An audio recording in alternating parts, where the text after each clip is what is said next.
All right, welcome. It looks like most everybody's gotten something to eat. I forgot to tell you, everybody from the floor, that I didn't order drinks, so it's a BYOB meeting. But we're ready to get started. We will be taking testimony on House Bill 288 shortly on the agenda. We will be doing 2 minutes per person. Would ask that comments stay on the topic at hand, and that time limits be respected so that we can try to get through as many as possible. That having been said, however, it was the committee's decision previously to move House Bill 195. 195 is before the committee. Any decisions on any of these changes, I feel, should come back to the committee who made them originally. So at this time, House Bill 195 is before the committee.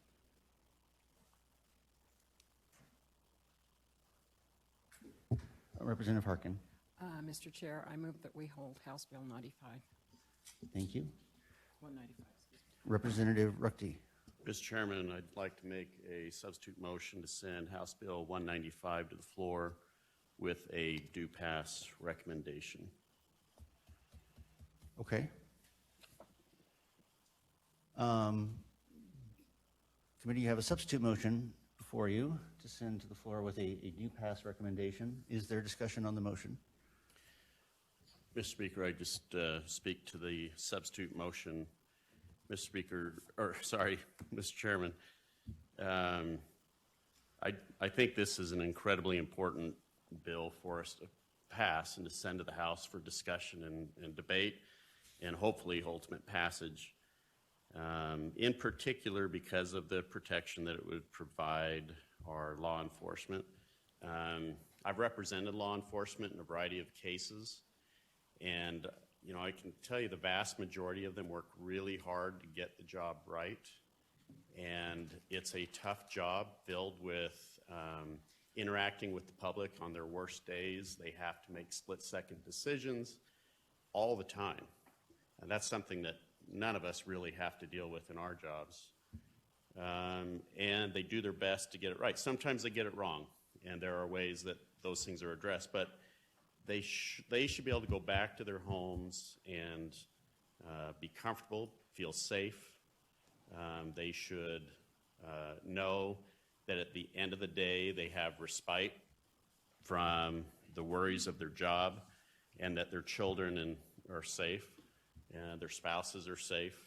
And I think if this bill does that for them, that it's worth passing.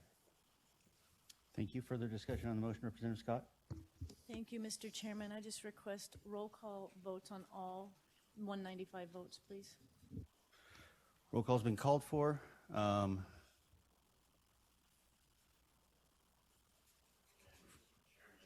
Representative Ruckty. I think I misspoke. I think I want to send it to the floor with no recommendation. All right. I'm going to interpret that as we can either seek unanimous consent to change your substitute motion, or you can make a amended substitute. Unanimous consent to Okay. modify that motion accordingly. Is there an objection to modifying the substitute motion to send to the floor with no recommendation? Hearing none, that is the motion before us. No recommendation. Representative Cannon. Thank you, Mr. Chairman. I voted in favor of 195 previously.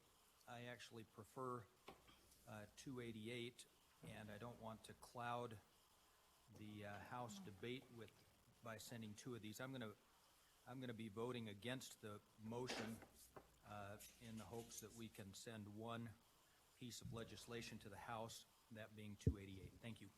Thank you. Mr. Chairman. Representative Scott. Thank you, Mr. Chairman. I just want to share why I'm going to be voting the way I am. I'm going to vote in favor of this motion to send 195 to the House floor with no recommendation, because I'm really curious of where people stand on this issue, and I'd love to see a floor vote on where people stand on this issue. So I will be voting in favor of the substitute motion just to get this topic on the House floor, to talk about it, and to get people on the record, which I think is super important on this kind of stuff. Further discussion on the motion? Seeing none, we'll have a roll call vote. Mr. Chairman? Oh, I'm sorry, Representative Gannon. Yeah, thank you, Mr. Chairman. Could you restate the motion? The question is, shall House Bill 195 be sent back to the floor with no recommendation? Representative Marshall. Mr. Chairman, I'm a little confused. Does the sponsor of the bill want 195 back on the floor? The sponsor of the bill, as bills go, feels that it's a solid bill, but recognizes the moment that it was turned to the committee, it became a committee bill. And so there's a submission to the will of the committee.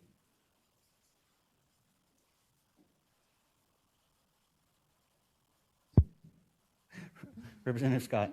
Uh-oh, I just took a bite. No. You were expecting it to take a little longer? Yeah, thank you, Mr. Chairman. Quick question is, if we do pass House Bill 95 to the floor, are we still going to hear the other alternative bill? Representative Scott, it would not be my intention to withdraw 288.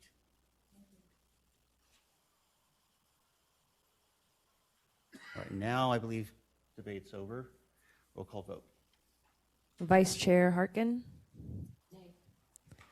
Representative Kirby.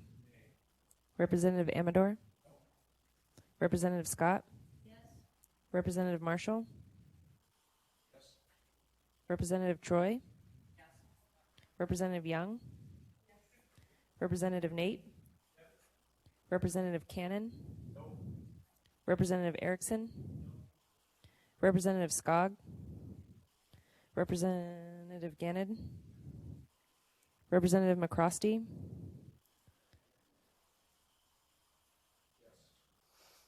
Representative Ruchti. Representative Nash. The chair.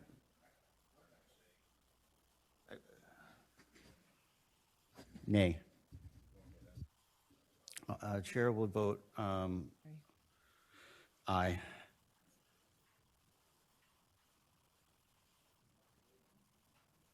The vote of 10 aye, 6 nay, the motion passes. We next have in front of us House Bill 288. And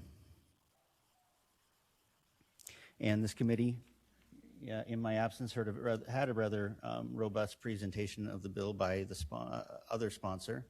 And in the interest of time, since that was less than 48 hours ago, I would like to just jump into public testimony rather than re-conversate around the same things again so quickly. That having been said, again, 2 minutes per testifier. We have Stephen Kaiser. Welcome, Mr. Kaiser, or welcome back.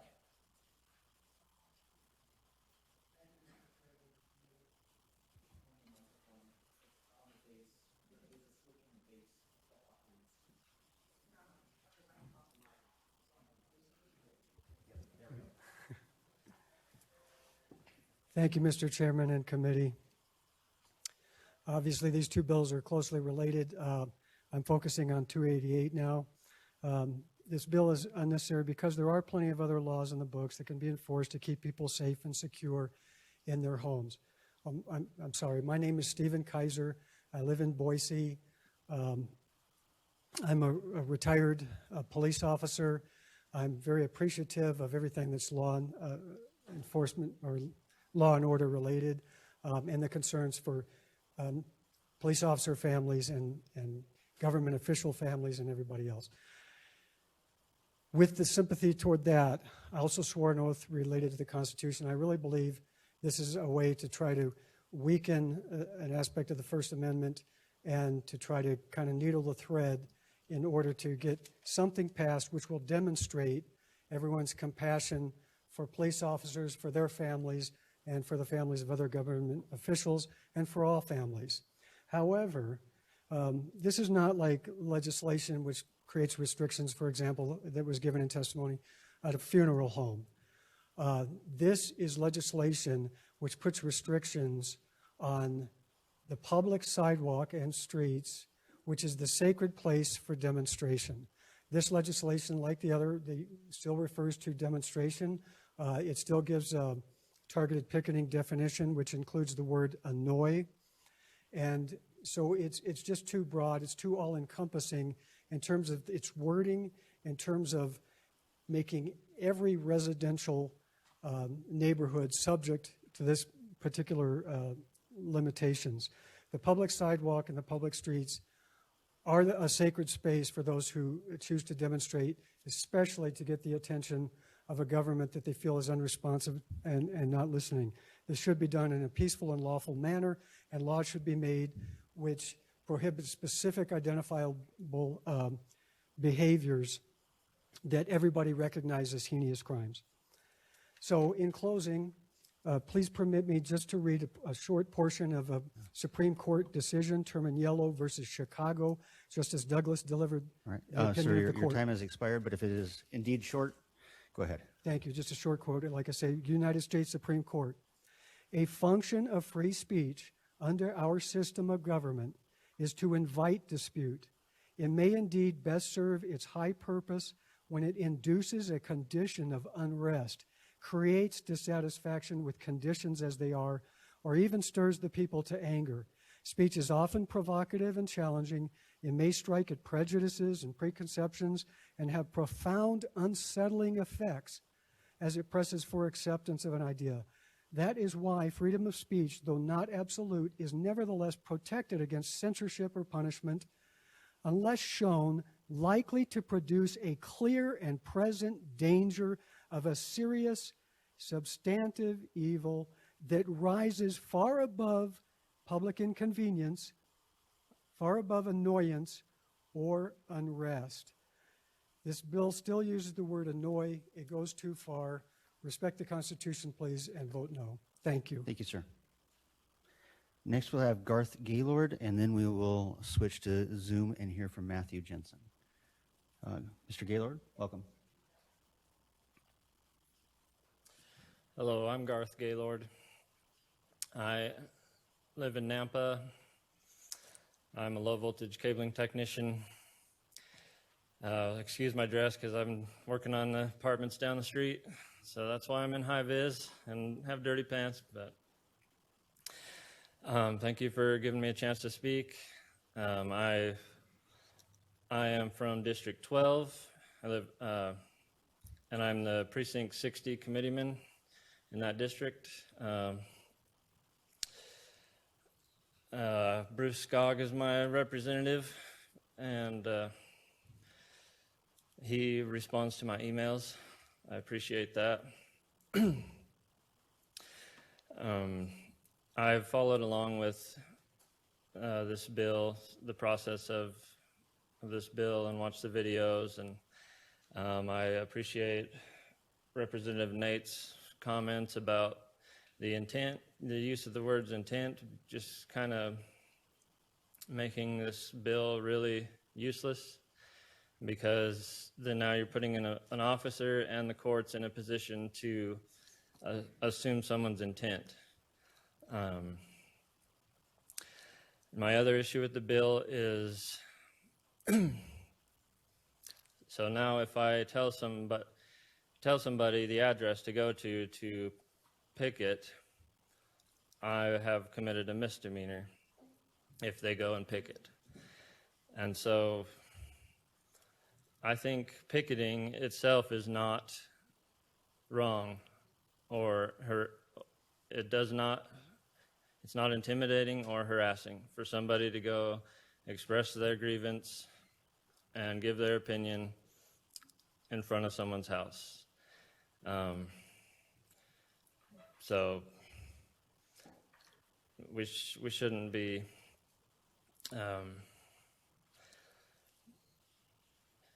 people can choose to be offended by or afraid by just about anything. Maybe someone wears beards and it makes them scared. You can't say, I want to make a law against wearing beards. Anyways, I also want to point out that Representative Green is sitting in a chair reserved for press.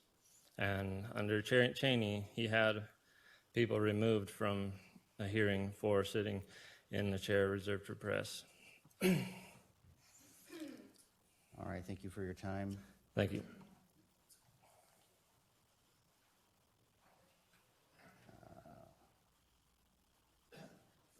If we could remedy that.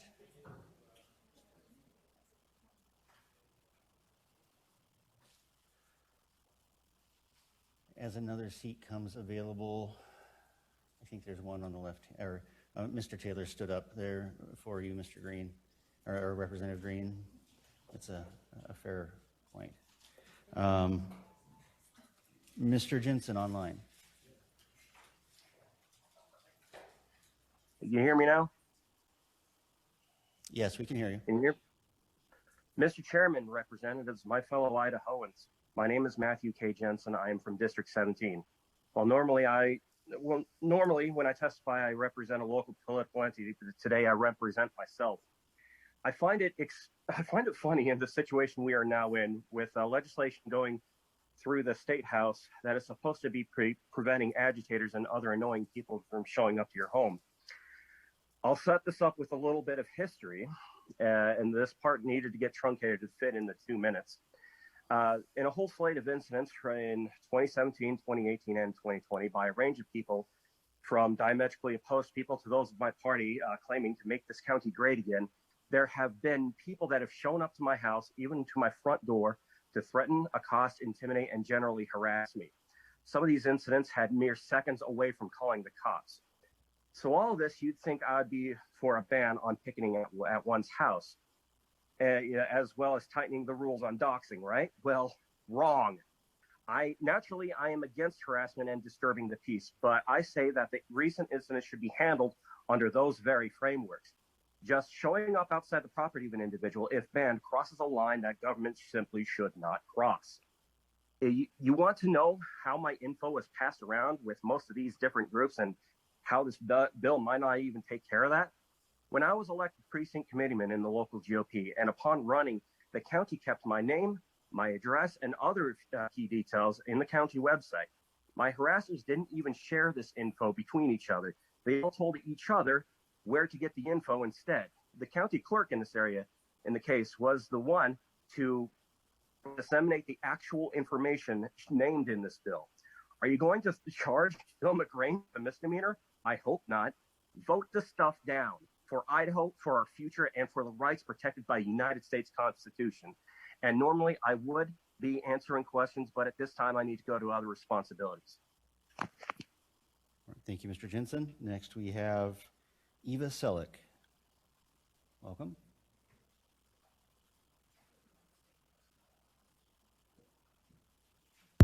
Sorry, I thought I was lower on the list. I'm Eva Selleck. I'm District 22, and I am here encouraging people to vote to keep our liberties strong and our freedoms strong.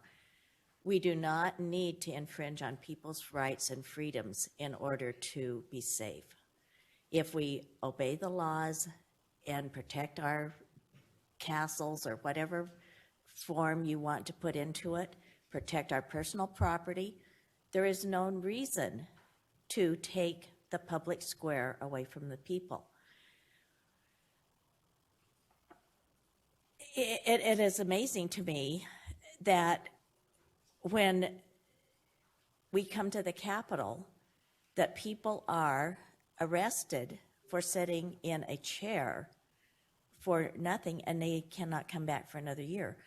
It is just amazing me to what I want to say is we need to be able to speak our mind. And when we go to a public building and we are not allowed in and we cannot reach the representatives and the people, then we need to be able to address them wherever we can get to them. And they don't need to be feel intimidated or frightened. I know what happened at Sister or Mrs. Laciano's house. And it was not the people on the street. I did not even know she had children. And when they said that the children was home alone, whose responsibility is her children? Is it mine? Is it Representative Cheney's? Or is it the person that she left in charge of her children? She made it to where there was thousands of children in Idaho that were home and frightened and alone because their parents was off at work. And nobody saw those children screaming and frightened. But because we saw her children or her reaction, we know what part of these children felt like. And she was not responding to our emails. Thank you. Thank you.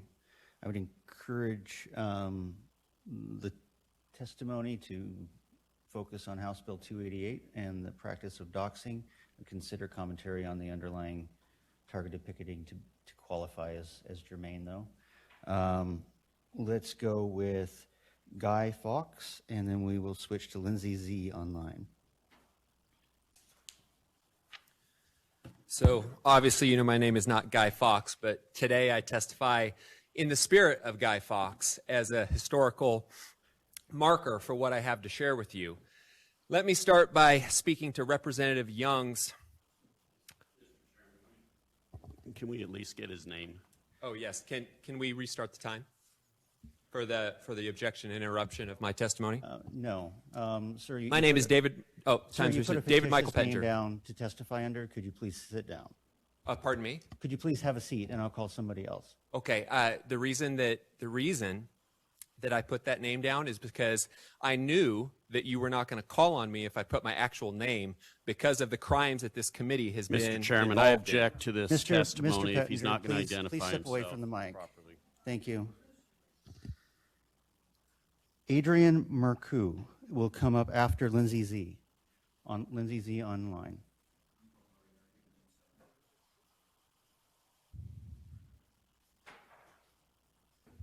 Hi, can you hear me? Yes. Okay, I apologize. I'm in my car right now. I'm actually driving to Boise, but I wasn't going to make it in time. For the record, my name is Lindsay Zaya, and I represent myself. First of all, I want to make it clear that the cases of picketing in Idaho this year have been reprehensible. I believe picketing in this manner is wrong, and I believe our elected officials and their families deserve more respect. I'm so sorry that this has happened to members on this committee. Sincerely. However, we can't make our inalienable right to free speech vulnerable by eroding our legal safeguards. We must find a balance between our right to free speech and our right to assemble peacefully. In the case of doxing, organizing illegal activities should not be illegal. If the picketing is loud or disruptive, local ordinances already exist to remedy these problems and should be enforced. I'm not a lawyer, but I am a policy analyst, and I have studied some federal cases. Court cases give me the impression that House Bill 288 would contradict landmark federal court cases that uphold free speech. I recognize free speech can be limited, as in the case of shouting fire in a theater. However, in the case of Brandenburg versus Ohio from 1969, precedent was established for an imminent lawless action test to determine when speech is protected. With this in mind, I'm afraid House Bill 288 could open the door for litigation against Idaho. This risk is unnecessary if problematic picketing can be resolved with existing laws, and I sincerely believe it can. For these reasons, I urge you to vote no on House Bill 288 and enforce existing laws to solve picketing problems. Thank you so much for hearing my testimony. Thank you. And hopefully you had time to pull over before we called on you. I did, thanks. I think I said Adrian Marcoux a minute ago as the next. In person, I believe. Welcome. Thank you. My name is Adrian Marcoux from Nampa. And I believe if a person does not want to be accountable to the people that elected them, they should not run for office. Vote no on House Bill 288. Congress, in the First Amendment, says that Congress shall make no law, and this is paraphrasing, abridging the freedom of speech or the right of the people to petition the government for redress of grievances. And that is the only reason why people went there, not because they want to disturb or harass anybody. The language in this bill makes it an offense to pass information about the residence of a cousin or a friend, and for forbidding people to assemble for redress of grievances, which is unconstitutional, immoral, and oppressive. Every attempt to oppress people has ended really bad for the oppressors. It is a good to learn from history before the point of no return. Hitler is said to be rescued by Jews in his youth years when he was destitute, and later when he became prominent, he returned the favor by robbing them of their possessions and murdering them in cold blood. He promised the Germans people prominence for a short period of time, and then he threatened them with death for helping Jews. The saying, who's helping a Jew will be threatened as a Jew, will be treated as a Jew. Our forefathers have paid in blood for our liberty, while few people that wanted to be elites are fighting tooth and nail to deprive people of their life, liberty, and the pursuit of happiness. Without choice, there's no freedom. Let freedom ring. Thank you, sir. Representative McCross, did you still? No, you turned off your light. Okay. Next, we will have Deanna France.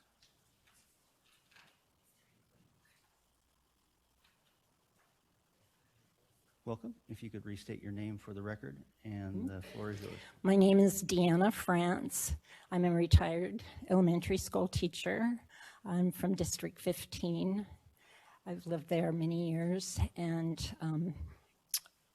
Idaho is very special to me, Boise. And I just want to say to all of you that I know that there would be agreement when we say that there's a huge battle going on across our nation, spiritual battle between good and evil. And sadly, part of that is because our Constitution has been shredded, and it saddens my heart to see this.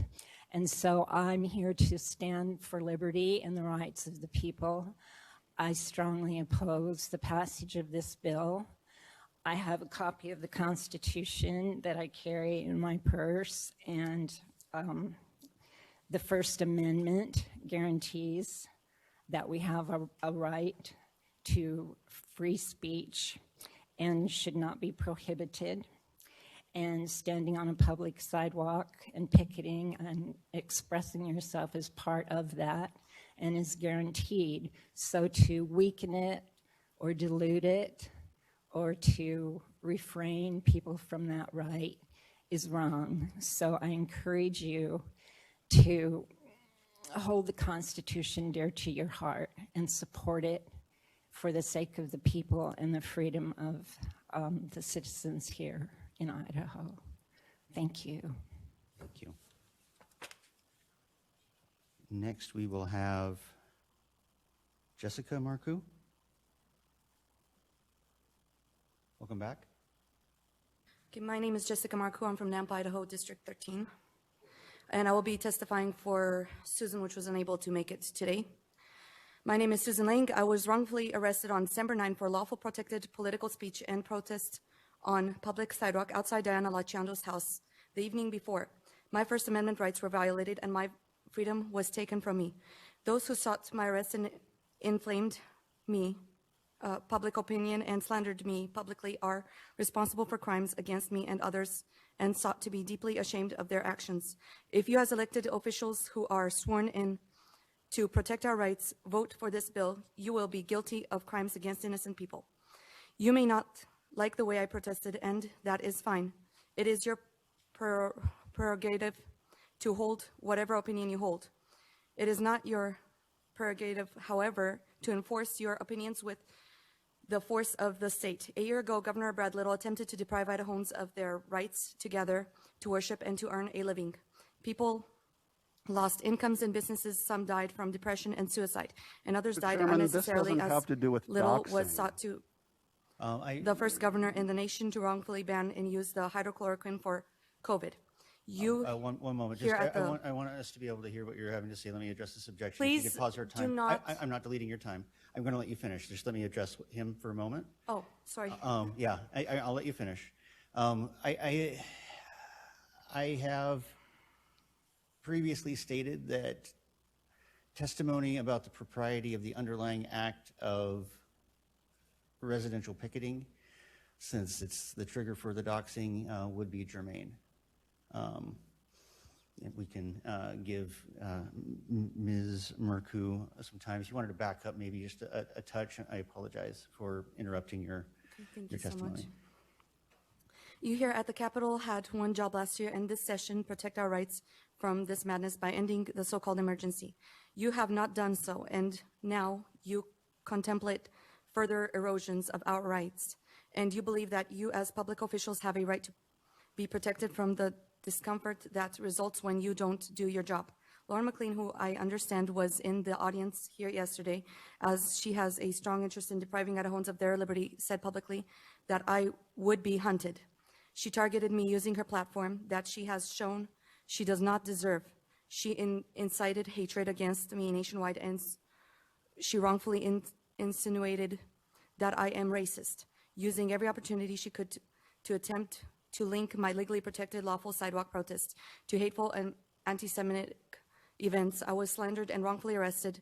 Those who are real violations that happened because I was the target of a politically motivated retaliatory witch hunt by Lauren McLean. And could you conclude? The time has expired. Okay, please vote no on House Bill 288. Thank you. Which is an unconstitutional bill. Thank you so much. Thank you. Rosa Martinez.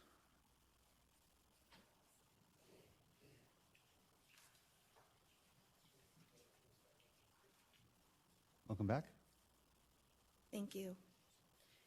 Thank you, Mr. Chairman and committee. My name is Rosa Martinez.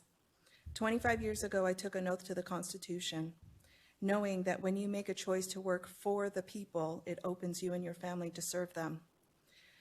It holds us accountable for our actions, and it also holds us at a higher standard.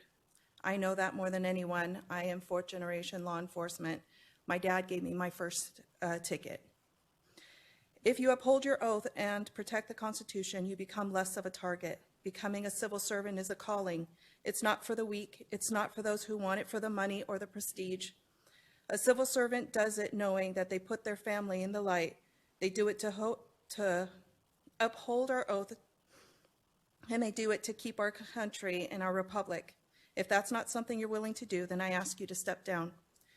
I have watched in horror as our country has been attacked by those with communist agendas, and this bill is no different.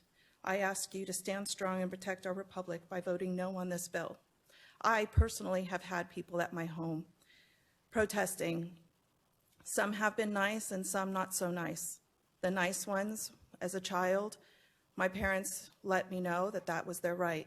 And even if we were in a foreign country because we were military, we still gave them that right, even though their own country did not.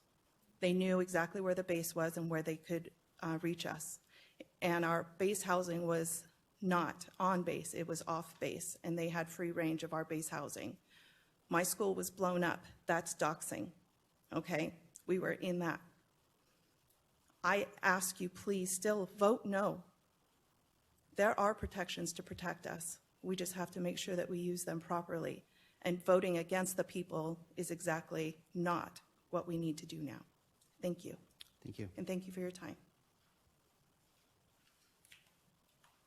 Aileen Peterson.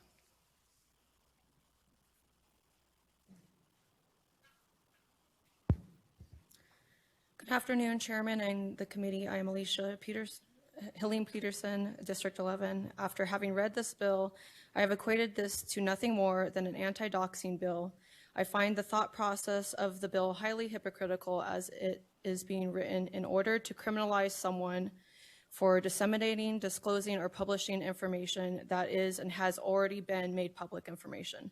This bill is too broadly written where anyone can accuse another person of harassment or intimidation simply for a dislike of the contact had, especially when there is a distinct difference of opinions. Accusations of malicious intent could then be used for any reason, putting a well-meaning person at risk. It also reduces the person's ability to exercise their First Amendment to peaceably assemble and protest. Feelings aren't fact. Anything can be deemed an annoyance, as some people are more sensitive than others. Therefore, annoyances happen daily. This doesn't justify a criminal charge of a misdemeanor. This bill would also protect criminals who are in fact a danger to others, such as rapists, murderers, or others who have committed terrible acts, or others who have against adults and children, putting victims in potential harm. When it comes to someone who has voluntarily taken office in a public forum, including a public elected official, it is to be expected that their information be released to the public for means of redress of grievances by their constituents.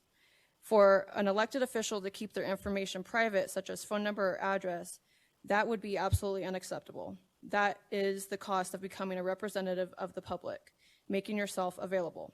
If disseminating public information such as home address, phone number, place of business was so worrisome in the past, something such as this would have been in place decades ago. This discussion has never been brought up over the last 6 years when domestic terrorist groups such as Antifa, BLM, BAM, and others were doxing good citizens such as myself for standing for liberty. Why now? As scary as the incidences I've experienced were, I would never want legislation passed that stifles a person's ability to free speech, self-expression, nor protest. I see this bill being proposed only to protect those who are willfully violating the rights of the people who are fully aware of this. This is not to protect the average person, but to be used against us. I am vehemently opposed to SB 288. Please vote no. Thank you. And finally, Margie Baker online. Oh, welcome.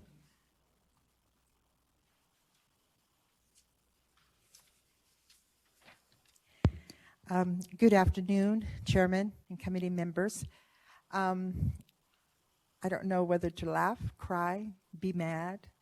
I just feel like you folks, you representatives, the ones that have voted yes on this, on 195 and maybe even 288, but have trespassed our rights, and you look at it. You look at it, you touch it. You have no right to look at our rights, to trespass them. And the thing is that public servants have lost their understanding of their role. You folks, the representatives, are the public servants. We are the masters. I come here to abolish laws, unconstitutional laws. And the thing is that I cannot believe that we speak in terms of, oh, well, I got to protect the public officials, the public servants, whatever, because their homes or whatever. The thing is, the greatest leaders of our nation, they were out there. They knew the certain risks that they were taking when they became public servants. They were not afraid. They had moral courage.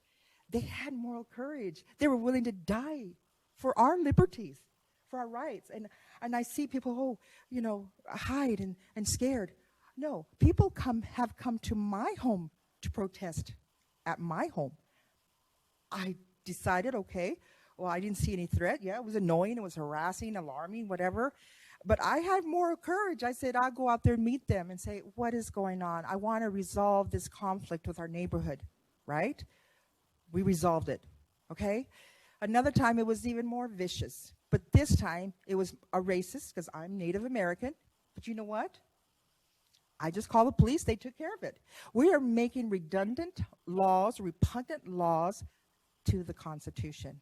And it's appalling because I'm thinking, where are we at today? We're silencing the people. And thank you for allowing me this testimony, but I hope that you folks have moral courage to vote no on this bill. Thank you so much. Thank you. All right, I am to the bottom of my sign-up sheet. Committee, the bill is in front of you.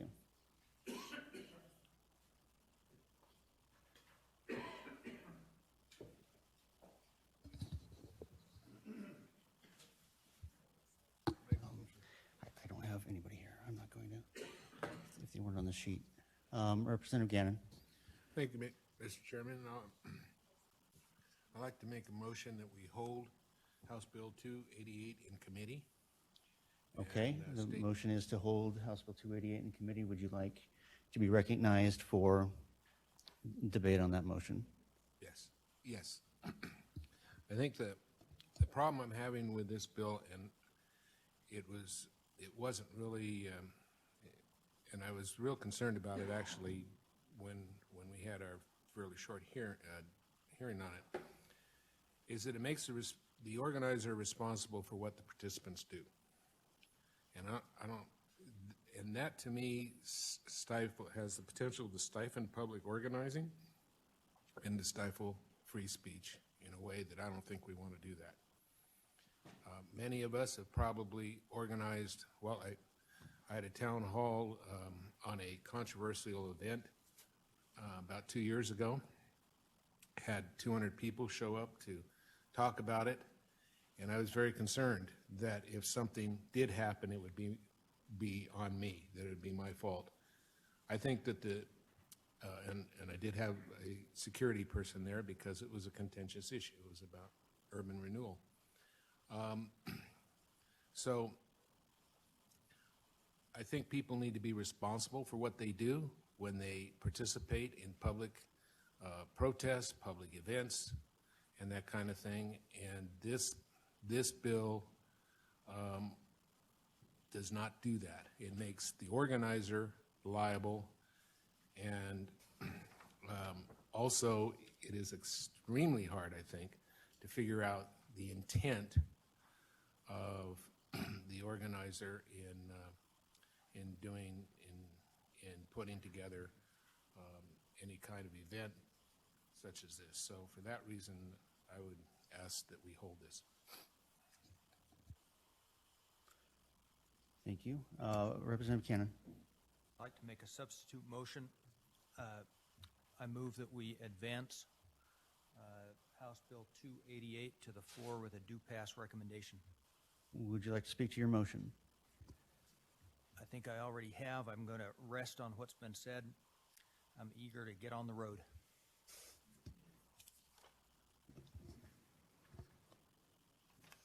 Mr. Okay. Chairman, Yes, Representative Young. I'm understanding that some people think that they signed up online. Is there a chance that there's We've- people online? We've taken 3. Yeah, we've gotten all the online already, and we're. I did sign up, Chairman. No, they're not.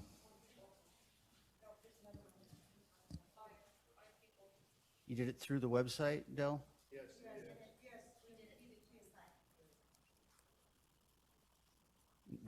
Right, but these are the only names I had for online.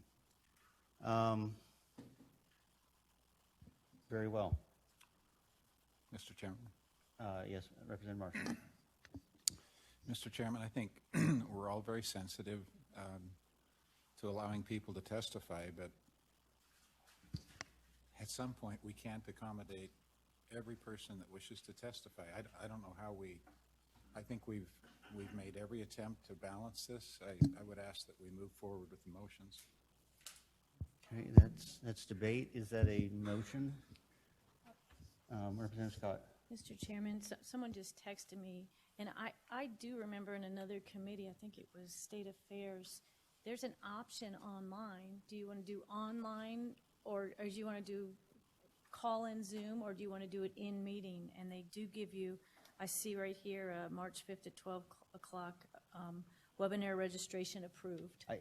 Yes, I Okay. agree, Representative Scott. The online sign-up was intended to be the way to sign up to testify this session. It hasn't quite worked out that way, but that was supposed to be the case even in person. So I recognize that some of the online sign-ups are for in person.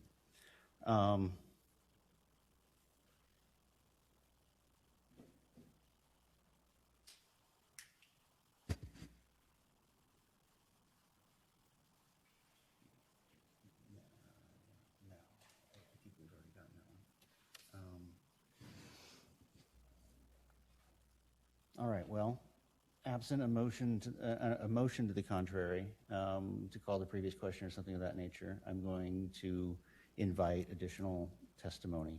Is there any way the LSO could provide me with an updated list via email? Okay. One name I know, Del Chappell. Come on forward.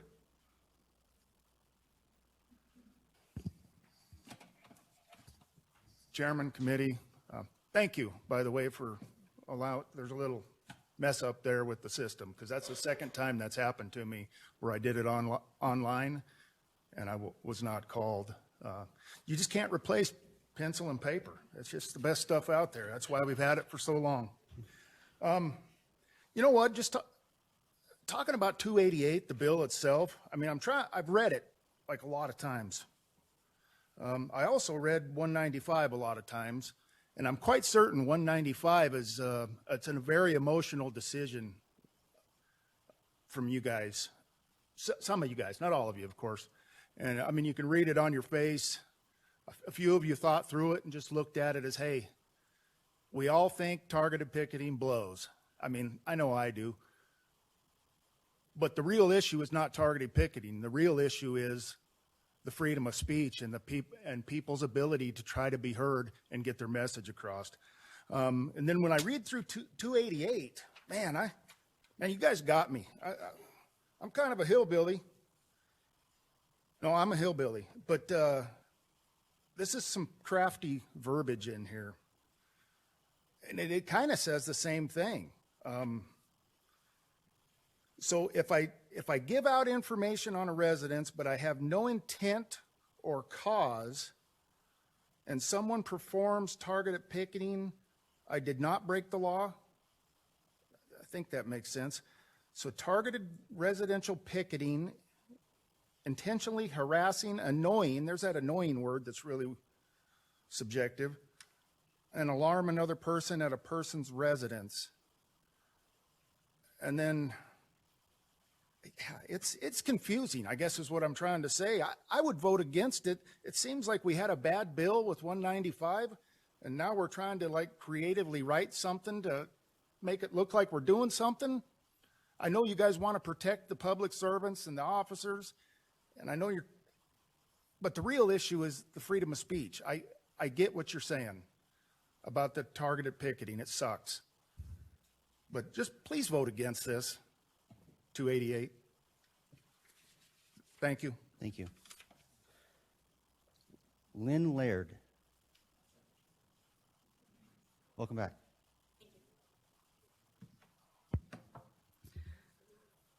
My name is Dr. Lynn Laird. And Mr. Chairman and committee, I just want to thank you again for taking the extra time to hear all the testimony today.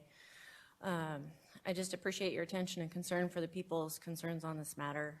Obviously, everyone who signed up to testify today cares very much about their rights to freedom of speech and to redress their government for grievances. I'm very concerned about this bill as it proposes to violate our natural rights of freedom to speak as well as the freedom of press, which are both protected under the First Amendment. I'm also curious about what enforcement of such a law would actually look like. I remembered back to a video I watched this last summer of a pregnant Australian woman who was arrested at her home when police officers led her away in her pajamas. And her crime was posting about a lockdown protest on Facebook. Have you considered the impact of such a law on our law enforcement officers? The position that that's going to put them in, to put our officers against generally good, upstanding, law-abiding citizens who have a complaint that they want to be heard. I have family and friends in law enforcement, and I would hate to see them in such a position to be enforcing this law.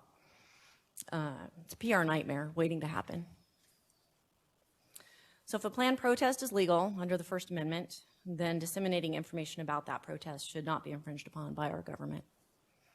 Threatening law-abiding citizens would only serve to further increase the tensions between the community and our government officials, especially our valued law enforcement officers. The proper role of government is to secure our natural rights, not to find new ways to violate them. So please vote no on this bill. Thank you. Thank you. Monica McKinley.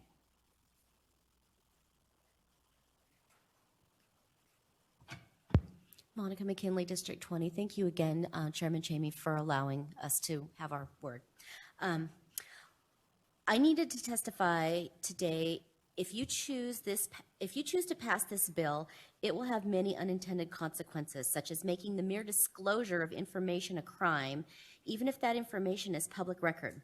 What happens if a legislator who is required by law to list their address lists the wrong address, or maybe moves and doesn't change that address, and then someone decides to harass that legislator or annoy at the wrong address? Who gets the misdemeanor, the legislator or the Secretary of State? I would really appreciate it if the sponsor would define on lines 12 and 17, what does shall mean? Is it emphatic or is it an option?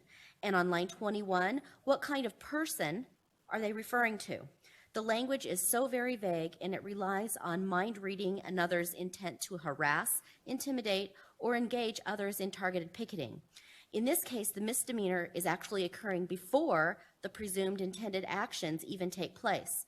So with this bill having the intent to harass, annoy, or alarm another person, described as picketing, can legally take place in front of a person's residence or the residence adjacent to it. Unless that location has been revealed in some fashion, it's unclear if the person considered doxing will be the only person arrested, or if all who may turn out at the location will also be arrested, regardless of their actions being appropriate and legal or not. So if you're protesting at your home and it's adjacent to the target of your picketing, and you give your address as a gathering place, or even just say at my house for that matter, will you be breaking the law? If your intent is to make a point or statement and not to annoy, are you breaking the law? If that applies to all Idahoans, is picketing in any neighborhood now illegal, or are we protecting a special class? And my time is up, so I won't go on, but I really want you to reconsider this, and I really would like you to please have the sponsor answer those questions about those lines, please, before you vote. And I will stand for any questions. None? Okay. Mr. Chairman, I am signed up in person and online.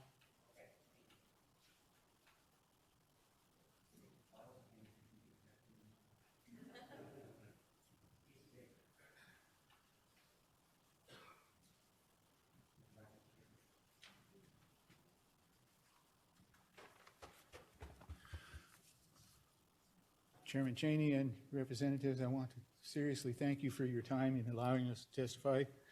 I have questions I will not be soliciting answers to, but would seriously like you to consider as I go on. Question number one, if this is such a desired upright bill that your constituents need and want, why the denial of public testimony and unwillingness for floor discussion? Question number two, line number 11, how would disclosure of information, excuse me, doxing, a call to peaceably assemble, cause targeted residential picketing? I will tell you what causes targeted residential picketing. When an elected public servant, while accepting monetary compensation for said service, crafts a bill and lobbies for its passage while refusing instruction from constituents and squelching any attempt for them to voice their concerns. That is taxation without representation, an emolument violation, treasonous and punishable by death, causing targeted picketing with the intent to consult, instruct a legislator, voice grievances, and thus possibly spare a life. Now you want to make a misdemeanor. Ecclesiastes 10:18 says, slothfulness causes the house to mold, idleness causes it to fall in. As residents of this great state of Idaho, we the people have been slothful and allowed our house to rot. If we refuse to remain idle, we may yet save our house. Question number three, line 15, how would intent be determined and by whom? According to the Idaho Constitution, Article 1, Section 10, the people shall have the right to assemble in a peaceable manner, to consult for their common good, to instruct their representatives, and to petition the legislature for the redress of grievances. And according to the Constitution of the United States of America, Amendment 1, Congress shall make no law abridging the right of the people to peaceably assemble, to instruct and petition the government for a redress of grievances. And Mr. Baker, your time has expired, but if you would like to offer some concluding remarks. I would. Though a war of subversion is raging over our issue of a Republican constitutional republic, we intend to retain that form of government which God inspired and directed this nation to establish, supporting freedom of conscience and a people-driven society, not to be confused with a democracy. Let us get the servant-master relationship in proper perspective. You, public servants, elected to be so. The people, masters, constitutionally established to be in Article 1, Section 2 of the State of Idaho Constitution. Thank you for your time. Thank you, sir. Margie Baker. Oh. Yes, I did online. Thank you. Okay, thank you. All right. Unless you'd like to hear me again. All right, committee, now the questions before you. The motion on the floor is to send the bill to the floor with a due pass recommendation. Is there further discussion on the motion? Representative Skog. Thank you, Mr. Chairman, and thank you for making sure everyone was heard today. I hope that the people who testified here today feel like they were heard. I think we can benefit from people coming in their hard-working clothes like Garth. It's good for all of us, and I know that each of you listened to the concerns here today. Let's see, I'm trying to remember which bill we're on right now. 288. Yes, on 288, thank you. There's other anti-doxing bills out there in the world, and that's fairly something new to me. When this came up, I didn't know what doxing was 2 days ago. So I don't care for the annoy language. Other laws I've looked at on doxing, which I like, or if you have to have them, is intent to assault, batter, or otherwise physically harm persons or property.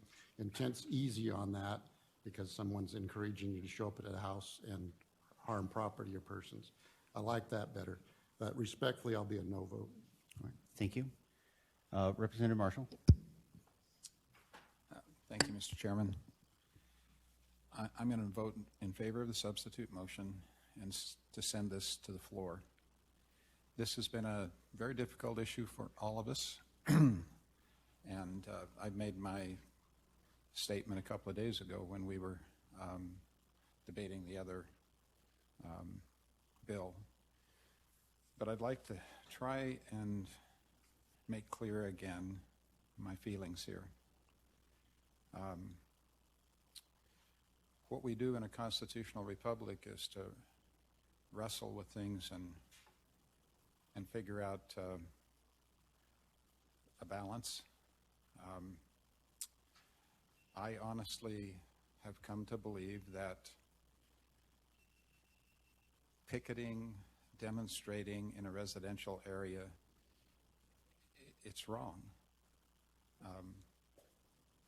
In a civil society, we ought to recognize that behavior as being wrong.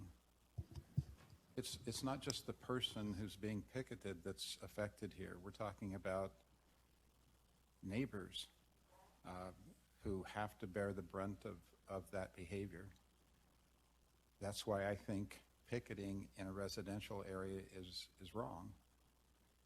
If we ask people not to do that, we're not taking away their right to assemble, to petition the legislature.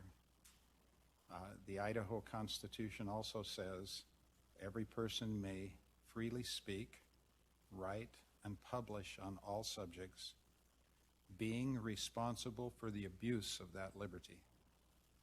I'm going to read that last phrase again. In our Idaho Constitution, Article 1, Section 9, It says every person may freely speak, write, and publish on all subjects, being responsible for the abuse of that liberty. Obviously, our right to speech, our right to assemble, can be abused.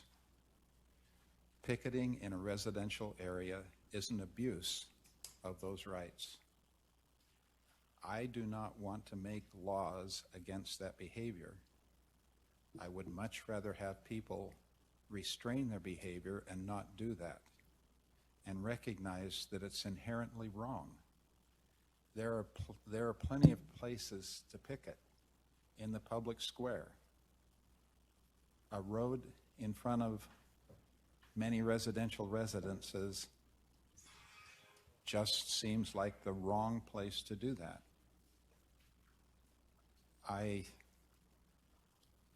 I'm going to vote in favor of sending this to the floor. We can have a robust discussion on the floor if that's where it goes.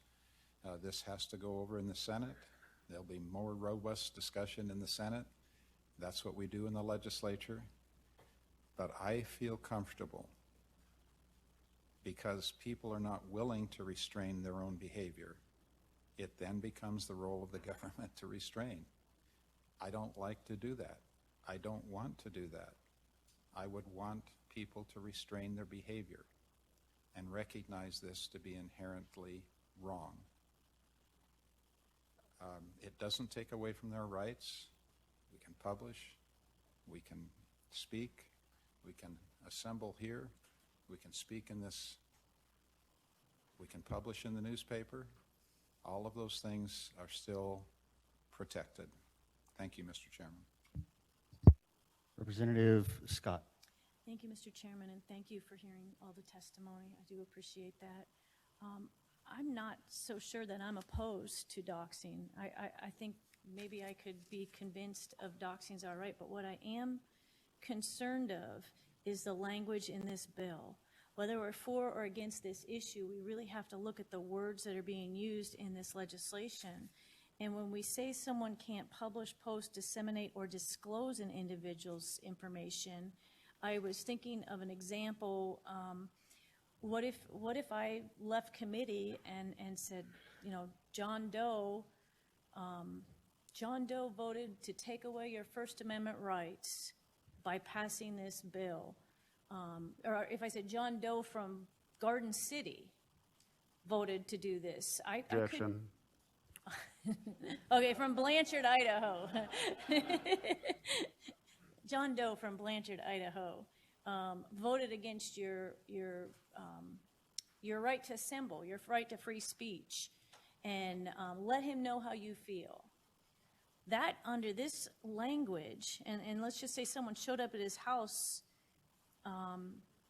targeting picketing, it would cause another individual to engage in targeted picketing. It's not my fault that someone took it to that extreme to show up and harass and annoy or whatever you want to say targeted picketing is.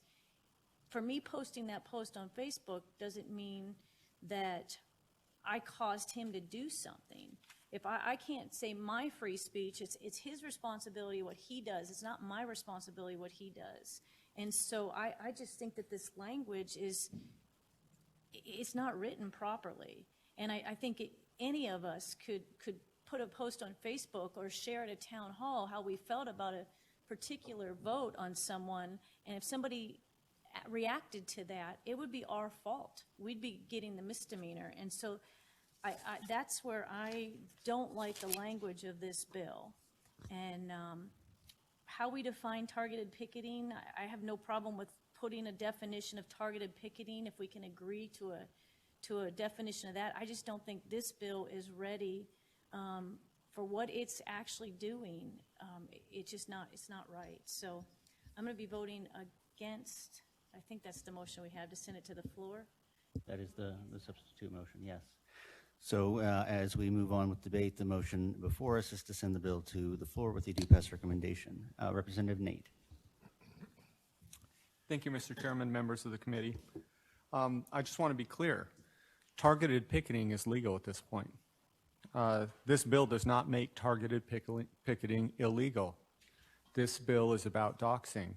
So the good gentleman a few seats to my right, it's not about making targeted picketing illegal. It's about advertising or posting about maybe organizing for targeting picketing, which is a legal activity, and saying that if you're trying to organize that targeting picketing, which is legal, the organization of that would be wrong.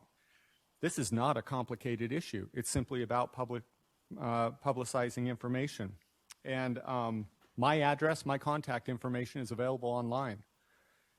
If somebody posts and says, hey, Nate voted this way, or Nate's pushing this bill, let him know what you think.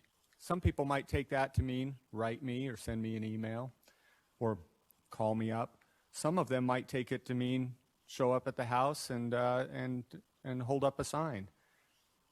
Because the actions of others make the original publisher of that information guilty or not guilty is a problem with this bill. I agree with Representative Gannon. I think that's the problem with this, is the guilt or innocence rests on the action of the person who read the information, not the person who posted it.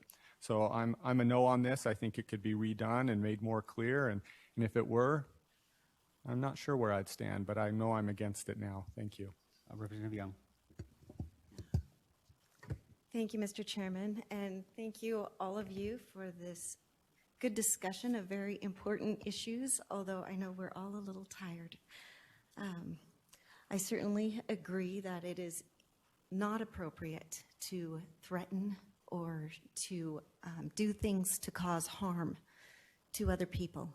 And as I've said before, I wholeheartedly believe that those kinds of activities should be illegal. I appreciate our existing statute on disturbing the peace. I believe that it should be enforced.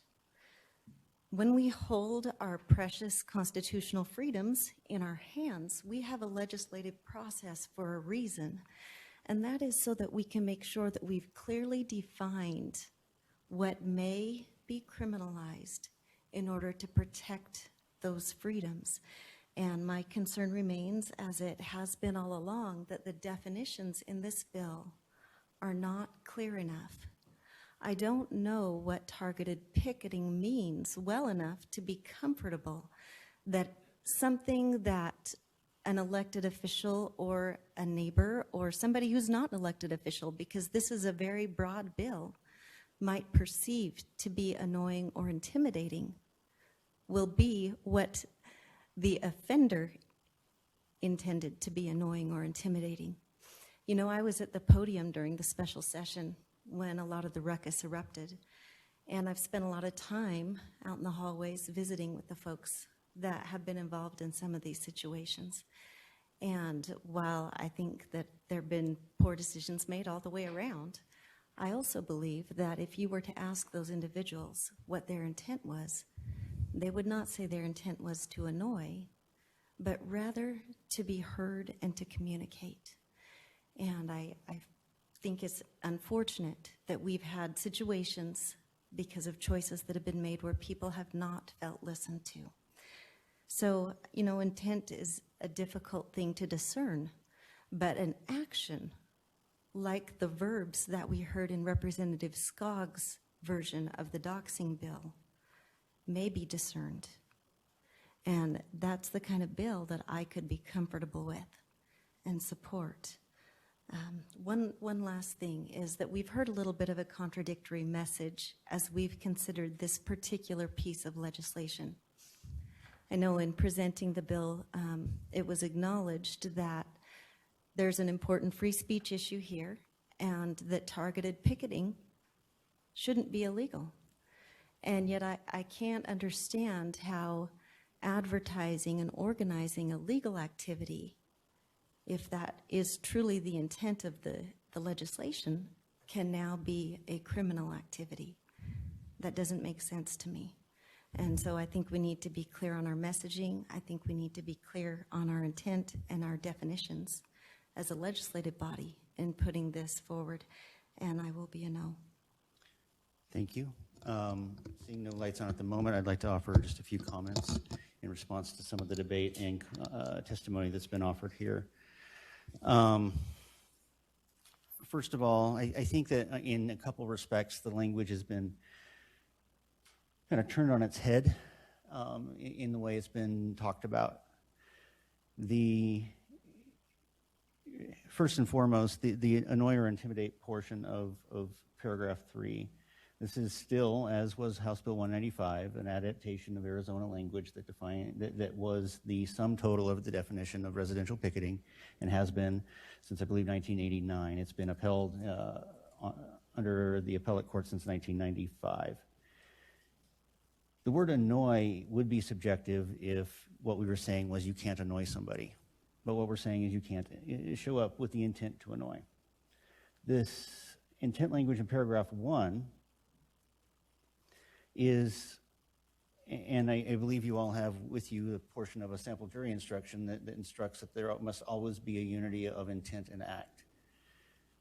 The intention to cause somebody to go to somebody's home and act in the manner described in paragraph 3 must be proven, like all elements of all criminal charges, beyond a reasonable doubt. So virtually every single example that I've heard that was a marginal case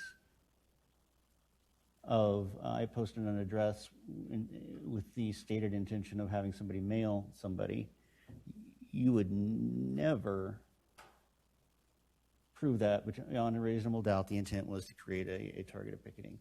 This still targets the same, as far as Representative Young's points about contradictory messages. This still targets the practice without specifically forbidding the practice. It's an attempt to take a softer touch. To these intent elements are added to make it more difficult, frankly, to charge, specifically so it would have a softer touch. So the county clerk example of would a county clerk be liable for producing this information? No, of course not. The county clerk's responding to a FOIA request or some similar request, and so that's not the county clerk's intention. This, frankly, would, for the reasons discussed, have less of a direct provable impact on public officials and a greater impact on law enforcement and the like. In your packets, you have a follow-up letter from the Idaho Prosecuting Attorneys Association. Anecdotally, I don't know if it's in that letter, but anecdotally, I've heard a lot about the posting of these addresses simply as an intimidation tactic by defendants in awaiting trial, being prosecuted by a particular prosecuting attorney. The act itself of trying to get somebody to go over to somebody's home or making that statement, even if it's an empty threat, is in and of itself caused substantial expense, time, and effort to react to. There's nothing that would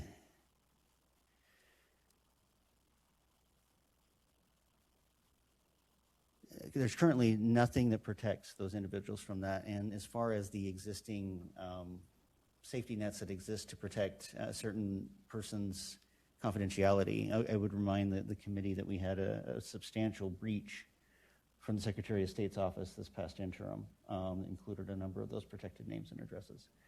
And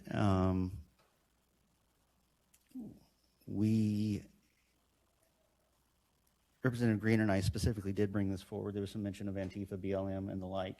We specifically brought this forward bipartisan because we felt it was important because of these other groups being involved, that there be somebody on either side of the spectrum. I'm trying to make sure I address everything I wanted to. Current law does not cover the doxing or the act of residential picketing unless it strays into trespass or unless it becomes extremely loud. Since we've been considering this matter over the last several weeks, the number of law enforcement stories I've heard have skyrocketed, including a very recent one that I heard of where somebody followed an officer home. And granted, this wouldn't stop the following home, but nonetheless, the tone and tenor of the conversation is escalating everywhere, in particular against law enforcement. We don't have to like how people protest. We don't have to agree with the message. But we also don't necessarily need to allow things to spill over and into contradiction with other important rights. Frankly, some of those most passionate that this should not be forbidden have done the best job of petitioning their government and being heard this past 2 weeks since we've been considering this that I've seen in quite a while by non-lobbyists. Frankly, Mr. Chappell and Mr. Pettinger have been here working their rears off, talking to everybody, and demonstrating just how well a citizen can engage. I've been impressed. And there are avenues, multiple avenues, to be heard. And I don't consider this a judgment call on the rightness of someone's cause on either side of the political spectrum to say that the tactic itself is less than ideal. I'll conclude my remarks. Is there further debate on the motion? Representative Cannon. Thank you, Mr. Chairman. I just wanted to respond. It seems like a couple of comments to me indicate that there's an understanding out there that a person's guilt or innocence under this proposed legislation might depend on what other people do. And I think that would be, and I think this goes along with what Chairman Cheney just said, but I don't believe that that's accurate. I think that the actions we're targeting are specific actions of publishing or posting or disseminating, etc., with a certain intent, and that's the intent of the publisher. It doesn't depend on what happens thereafter. So I think that's an important thing to keep in mind. I also think it's important to keep in mind that, at least for me, there are circumstances where an activity can be legal and organizing that activity online should be illegal. An example of that would be, let's look at an example where we look at kids and their feelings and so forth, and the recent phenomena of online bullying. If you have a 10-year-old kid who goes over to her neighbor's house and tells her 10-year-old friend that she's fat, that's not illegal. If you have a 10-year-old kid who organizes online through social media a stream of people to go over to this 10-year-old's house and tell her she's fat, that's bullying, and that should be illegal. I think that there are examples of that. I think that in this world we live in, we need to take reasonable steps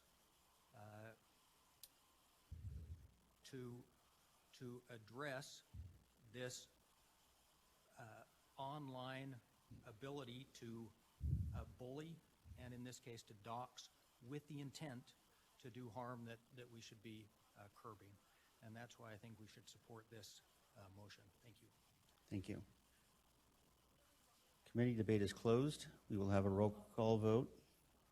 Prior to taking the roll call vote, I would ask the gallery, if it goes the way you were hoping it to, please refrain from cheers. If it doesn't go the way you hope it will, please refrain from outbursts. We do have additional business to attend to today on another bill. So, roll call.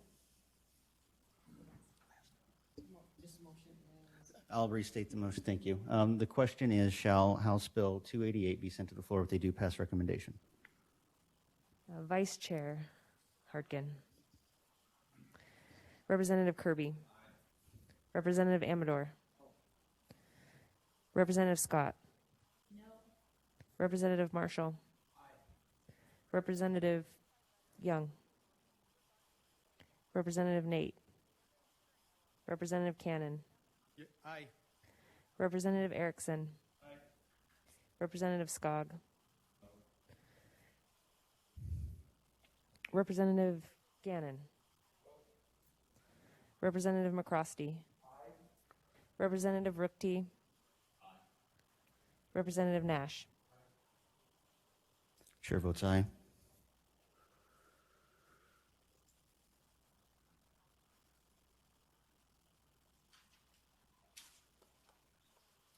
The vote count shows 9 ayes, 6 nay. The motion has passed. Committee, next up, we have, well, before we call the next agenda item, Representative Amador, do you want to be recognized? Yes, thank you, Mr. Chairman. Can I make a motion? You may. I'd like to move to reconsider House Bill 30, which is in the possession of the committee. The motion is to reconsider House Bill 30. And I'll give you a moment to look it up, committee. It is the ISP dedicated funding bill. This committee had voted on it, it feels like a year ago, but it wasn't. Can I just provide a brief explanation? You may. Thank you, Mr. Chairman and committee. The reason I bring this up is we're about to set the post-academy's budget in JFAC in the next couple of weeks, and just need a little bit more clarity on this particular bill as if it will move forward. If you remember it, it was held in committee by a very close vote, and I know a couple of members have expressed their interest in changing their vote potentially, just because there's been, after looking into it and kind of exploring and studying different ideas and ways that we might be able to fund posts, that this may not be the most elegant or perfect solution, but it might be the most elegant or perfect solution that's before us this year. So I thought there was an opportunity to reconsider. If the committee doesn't want to go in that route, then certainly it will send a message that we can share with members on JFAC that are working this particular budget so that they can find a way to fill the hole that Post has in their budget right now. So. All right, thank you. Representative Cannon. Oh, I'm sorry. All right, the motion is to reconsider House Bill 30. It is debatable. Representative Erickson, I'll ask that you, on this motion, debate should be constrained to whether or not we should reconsider and should not go into the merits of the underlying legislation yet. If we do vote to reconsider, we will have the opportunity to debate the underlying merits. Representative Scott. Thank you, Mr. Chairman. To debate against the motion, if I remember correctly, we decided that if Post was going to keep going, we needed to start funding that from the general fund or not from the general fund. None of us are familiar with this topic to be bringing it up today. I think we've had a long week and a long day, and I don't think bringing it up in committee is going to be the benefit that it's going to really get the discussion it needs to get it where it needs to go. We made a decision. We were firm about that decision, and just keep calling bills up when someone changes their idea or their thing, that's just not how we work here. And so I would encourage a no vote for reconsideration. Representative McCrosty. Mr. Chairman, just a question maybe for you or Representative Amador. If we take the bill up, if we pass the motion to reconsider, would it be the chair's intent to actually vote on that today, or would we be able to schedule it for our next meeting? The bill would be before the committee. At that point, the committee could move to postpone to a time certain, or it could proceed to a vote to hold or to advance. So I guess what I'm saying is that's up to all of you. So, Mr. Chairman, maybe just to speak to the motion, I think for me, I would be comfortable in supporting the motion to reconsider as long as I had more time to go back over the weekend, go back over the bill, review my notes. I don't feel like I'm prepared today to cast a vote on it. But, you know, if we were to do so, for instance, next Tuesday, I would be comfortable with that. Representative Gannon. Thank you, Mr. Chairman. What was the vote on the original bill? It was 9-8. Representative Scott. Just a comment on Representative McCrosty's thing. There's no reason, if we're not going to deal with it today, day we need to call it up to date either. We can always call it up next week. All right. Representative Ruckty? Mr. Chairman, don't we have a transmittal date that we have to have these bills heard on the House floor? I thought I heard Monday, but Yes, Representative, the transmittal date is Monday. And the Senate Chair has indicated his intention to enforce that. Whether he would or not on House Bill 30 being from post and having a JFAC interaction, I don't know. I haven't asked him. Representative Scott. Sorry, thank you, Mr. Chairman. I just remembered one more thing about this bill. This was a very controversial bill because it took money from the counties and cities and was sending it to post, where we have the option to take that money now through. I just think with the timing of this, it's just not fair to the committee to throw this on us today. All right, thank you. That borders on the merits, but understood. Seeing no further lights on, the question is, shall we reconsider House Bill 30? And we'll have a roll call vote.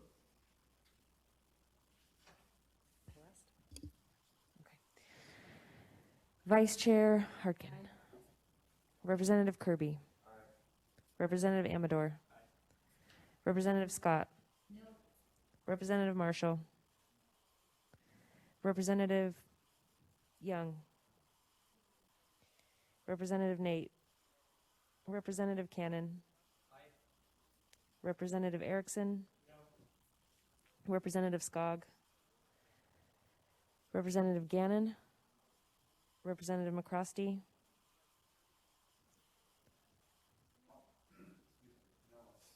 Representative Ruckty. Representative Nash. Chairman Cheney. Aye.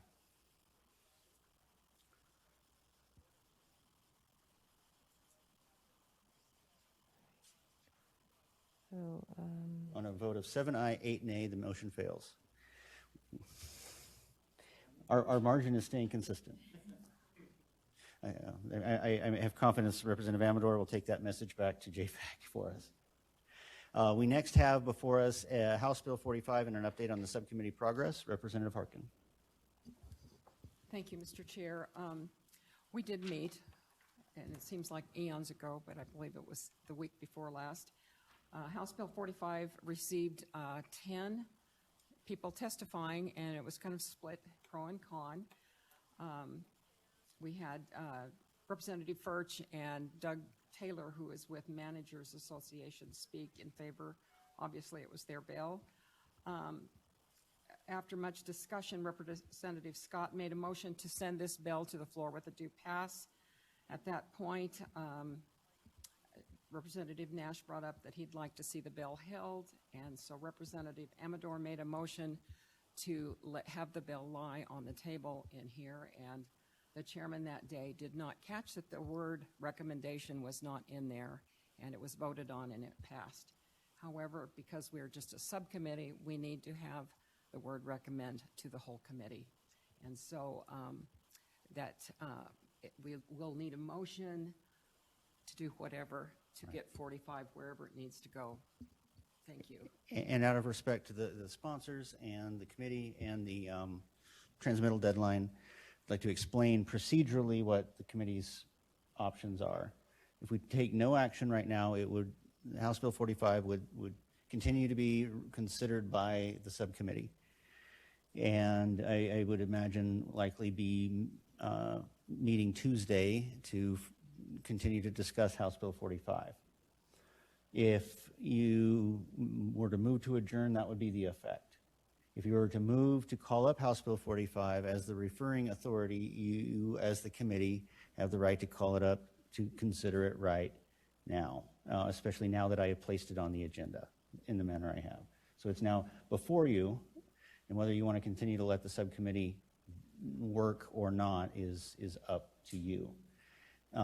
If you were to make such a motion and it were to pass, we would immediately delve into discussion on the underlying merits of the legislation. Again, for purposes of today's discussion thus far, we're avoiding the underlying merits and focusing on procedure, and I believe Representative Nash had his light on, followed by Representative Scott. Representative Nash.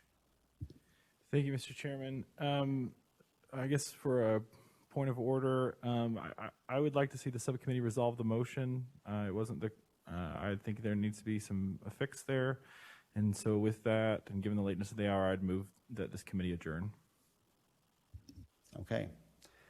The motion to adjourn is non-debatable and it is privileged, which means we don't have any, there's no other motion that could come forward right now, and we'll do a roll call vote. Question is, shall we adjourn? Would you like to go last? Vice Chair Harkin. Nay. Representative Kirby. Nay. Representative Amador.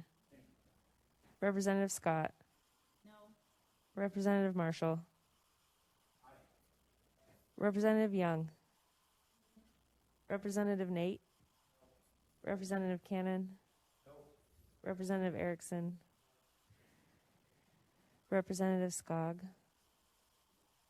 Representative Gannon. Representative McCrosty. Representative Rupty. Representative Nash. Nay. Looks like 5 aye, 10 nay, motion fails. Committee, we still have House Bill 45 in front of us. Representative Scott. Just a point of order, Mr. Chairman. If we do take up House Bill 45, testimony is complete from the subcommittee. Is that correct? That is correct. The subcommittee took public testimony, and it's been my stated intention not to be redundant So it would with the just full be committee. discussion and a vote, It would correct? be, yes. Thank you. Then I'd like to move that we pull is a motion to pull House Bill 45 out of committee and to the committee of the whole? Since Carrie's not here, that'll work. Okay. So the motion is to pull, pull House Bill 45 up from the subcommittee for consideration of the full committee. Is there discussion on that motion? Oh, yes. Representative McCrosty. Yeah, Uh, sorry. Mr. Chairman, I'm going to be voting against the motion. I appreciate the goals, but I think that the subcommittee should go ahead and take action and then be able to make that recommendation. I think we deserve an opportunity to complete our business as a subcommittee, and so for that reason, I'll be voting no. Thank you, Representative Gannon. Thank you, Mr. Chairman. I had a question on procedure. We do a lot of things in the legislature, and sometimes we do things that don't exactly follow the rules, but nobody objects, and so therefore it's done. And so I'm wondering if the subcommittee met, there were no objections to the motions that were made. I think I was there. There was no objection made to the motions table, and therefore I'm not sure that it's appropriate to go back a week and say, okay, well, now that we're looking at it a week later, we think that there was a procedural problem. I don't know the answer to that, but I think that it's certainly a big issue. To address that, the letter to refer to the subcommittee asked the subcommittee to consider and offer recommendations. It did not give the subcommittee possession of the bill in the same way that germane committees are in possession of a bill coming off the floor. Subcommittees are limited to investigatory functions, not the ability to procedurally dispose of a bill.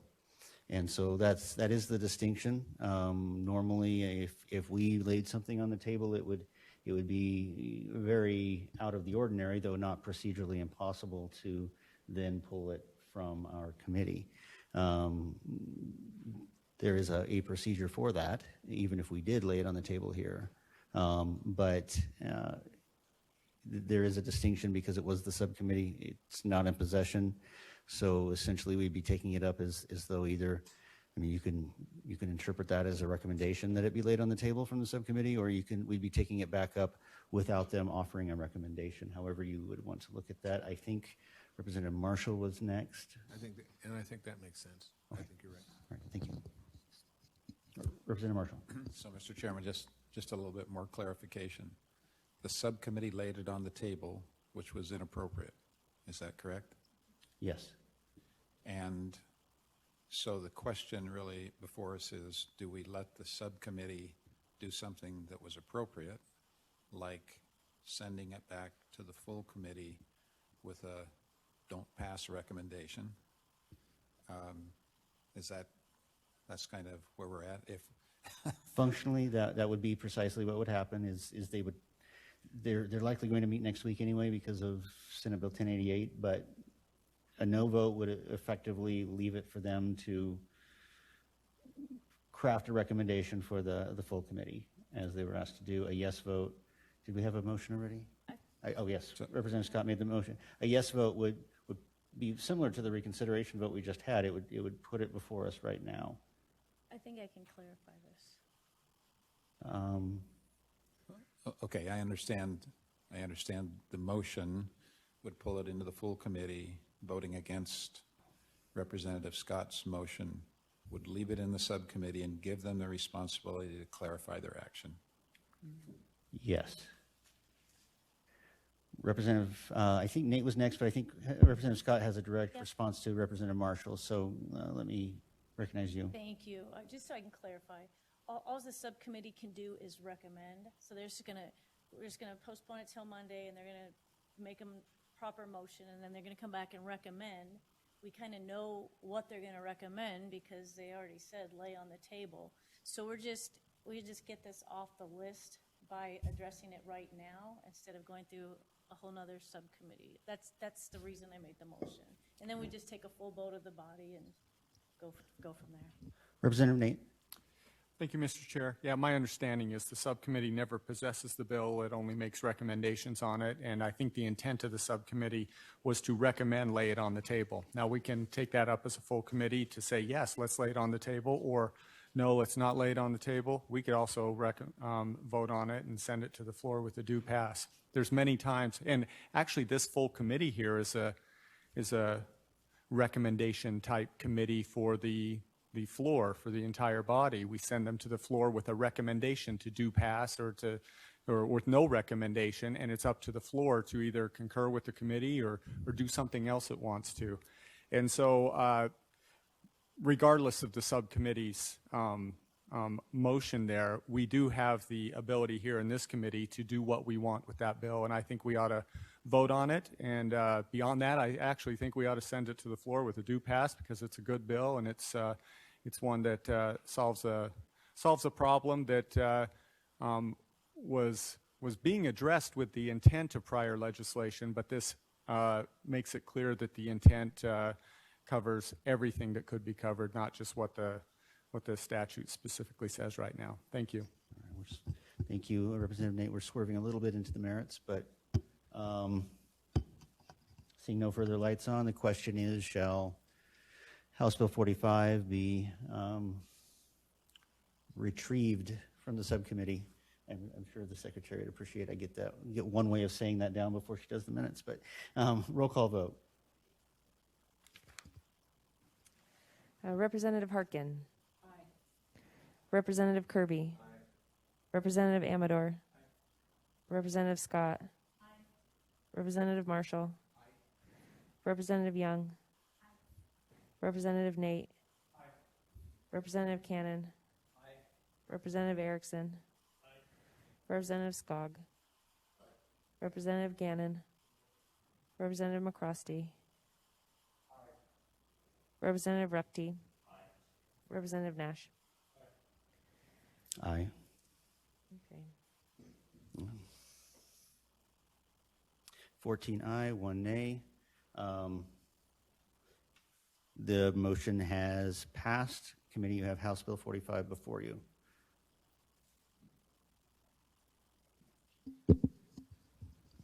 Representative Scott. Thank you, Mr. Chairman. I make a motion that we send House Bill 45 to the floor with no recommendation. Okay, the motion is to send House Bill 45 to the floor with no recommendation. Is there discussion on the motion? Representative McCrosty. Mr. Chairman, a substitute motion. Go ahead. I move to hold House Bill 45 in committee, and I'd like to speak to that very briefly, if I may. You're recognized to speak to your motion. Effectively, although apparently not necessarily procedurally, but the committee really did feel so strongly against the bill that there was a recommendation to actually lay on the table. Lay. My English is not as good as it would be with more coffee in my system. But just to that effect, that was the effective result of what came out of the subcommittee, and so for that reason, I make the motion to hold. Okay. The question before the committee is, shall House Bill 45 be held in committee? Is there further discussion on the motion? Representative Marshall. Thank you, Mr. Chairman. I know so little about it. I guess I'm just going to choose to honor the subcommittee's work and vote in favor of Representative McCrosty's motion. Further discussion? Representative Scott. Thank you. Hopefully this isn't out of order, but I would just say the committee, the legislators on the committee and the districts they represent are not representative of the entire state. And so there's a difference between rural and urban districts and that kind of stuff. And that's why I think I don't want to say that the committee was stacked, but it seemed like it leaned one direction, rural over urban. And I just think this is a decent bill that would be worth sending to the floor and letting the body vote on. And that's why I will not be supporting the substitute motion. Thank you. Did anybody who's supportive of House Bill 45 wish to offer a synopsis to catch us back up to speed? I'm assuming that's not you, Representative Gannon, but an explanation, Representative Amador? Yeah, thank you, Mr. Chairman. Just to kind of briefly, if I can remember back specifically, but the House Bill 45 essentially has to deal with enforcing rental application fees, et cetera. And there's only one city in the state right now that has those, being the city of Boise. And the idea is being that essentially we should have a level playing field across the state as far as rental application fees, et cetera, different deposits, et cetera. And there certainly was a significant amount of debate. I actually think I was the one that made the motion to lay on the table. Should have been a recommendation to lay on the table. I personally don't have issues with the merits of the bill. I think the bill actually is a good bill.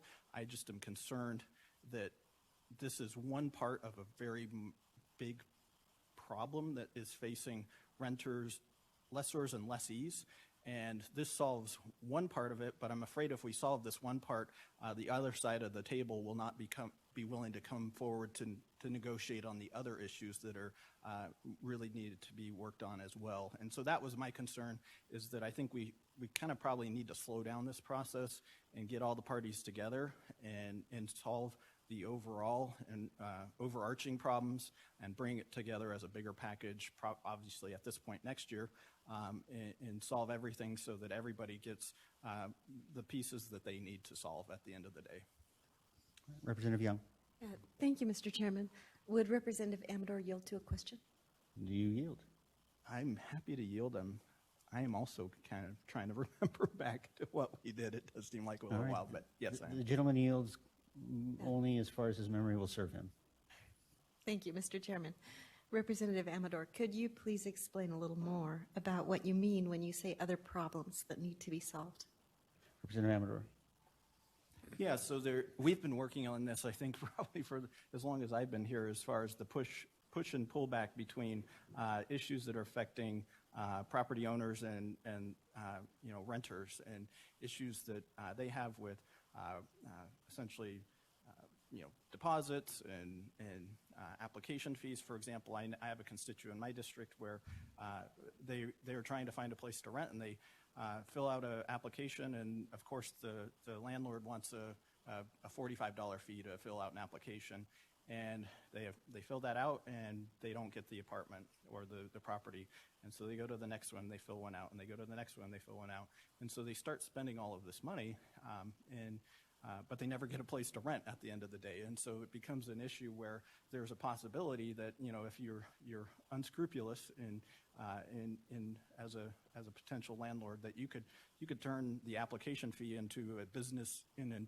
of itself. And so this is part of what House Bill 45 is kind of, to a certain extent, there's trying to overturn what City of Boise has had done to try to prevent that from happening. There's the other side of the coin, that there are legitimate expenses to trying to rent out a property. And so I understand, there are both sides to that coin. And that's where I think when I talk about the bigger picture of it is that, what is happening in the City of Boise is trying to address an issue. But I also understand House Bill 45 is trying to address another side of the issue, that, landlords deal with a equal playing field wherever they're trying to rent their properties. And so I think there's, like I said, a bigger story that we're working on here as far as deposits and application fees and how do you get those back. You saw, I think Representative Troy just had the legislation around, keeping deposits in a separate account so those funds aren't intermingled. So there's a lot of big issues going around, and part of it I think is just the nature of our system right now, where it is incredibly hard to find housing and affordable housing especially, and so there's putting a lot of pressure on those two entities. And so I think there's again, I actually agree with a lot of the merits of House Bill 45. I just think there needs to be a bigger conversation of and getting all parties together on solving a lot of these problems than trying to solve one and then say, okay, well, we'll see if we can fix those later down the road. Representative Nate. Thank you, Mr. Chair. I think we're now to the point of arguing the merits of the bill. And so we are. Rent control is a problem. It creates shortages, distorts markets. There's provisions against rent control. And what this bill addresses is that even though there's provisions against rent control, the cities have then gone to controlling other fees for things that renters may be paying and distorting markets that way. This bill just simply addresses the fact that if you can't control rents, you can't control those other things too and further distort markets. It's a good bill, and just because of the timing and maybe some uncertainty about whether or not you've read the bill or not, I don't think that's a reason for a good bill to die. I think we ought to send it to the floor. We'll have plenty of time to research it, and if you still have problems with it, you can vote it down on the floor, but I don't think this is a good way for a bill to die. So let's send it to the floor with no recommendation and get it done. Thank you. Representative Gannon. Thank you, Mr. Chairman. About a year and a half ago, when Representative Daley was the chairman, the application fee issue came up, and in fact, I had a conversation with him and said, "Hey, what about bringing a bill here, because what's happening is we have a group who are taking advantage of a situation of nearly 100% occupancy in our area. When you have as much occupancy as we have in the Treasure Valley, particularly in Boise and Meridian, you have a situation where people are in a position where they have to apply at many different places, and where somebody can take advantage of that by collecting the application fees. So had the conversation, and the decision was made that, well, it's really a local issue. We're not having an application fee situation. Sometimes I use a stronger word, because there were some people who were making 30 applications and paying these fees, and they were making applications where, in fact, the apartment there may only be one apartment, and maybe there was already someone in line to get there. So So it was decided it's really a local issue, and it is. It has nothing to do with probably 3/4 or maybe even 7/8 of this state, because in other areas you don't have the huge occupancy rate that we have here.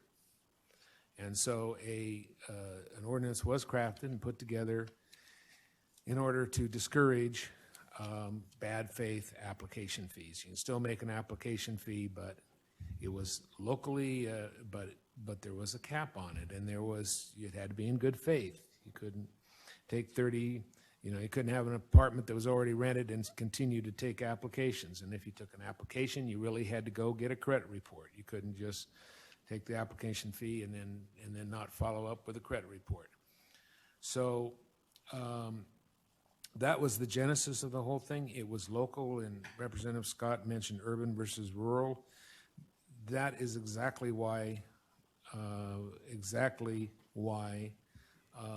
this particular bill is not appropriate, because you're getting statewide rules for a problem that is just in a small area of the state.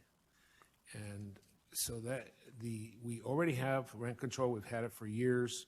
No rent control. Nobody can do anything with rent control. And if we really have an abuse of local control, then hey, then we're going to need a statewide law. But nobody says the application fee ordinance has abused anybody except for those who were not acting in good faith and were trying to make money and off of the fees. And as some of you may know, there's the owner, the property manager, and the tenant.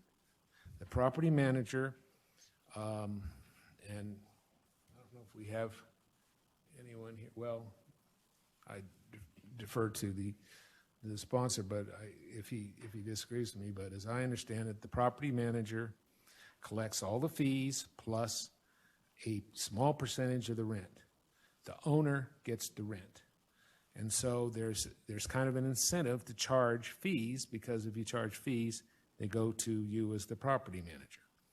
So therefore, with the application fees, wow, that was a pretty good deal. And so, and I believe Eric, Mr. Ulanoff testified. He said that there were instances where a rental may be vacant for a period of time because the application fees could all be collected during that time. And so that's the genesis. I don't think there's a real problem statewide. This was a local issue, and that's why I think that this law is premature. As Representative Amador said, if there's something that really goes awry where somebody's really abusing, then you bet. But I don't think that's here. Representative Ruckty. Thank you, Mr. Chairman. I'm a big believer in local control, but I think in this body we often kind of weave back and forth about what should be local control and what shouldn't. We don't really stick to a consistent philosophy, and I think local control is important for a number of reasons, but one of which is it makes for more efficient government, and it makes for better government because you're hearing from local constituents and understand their problems.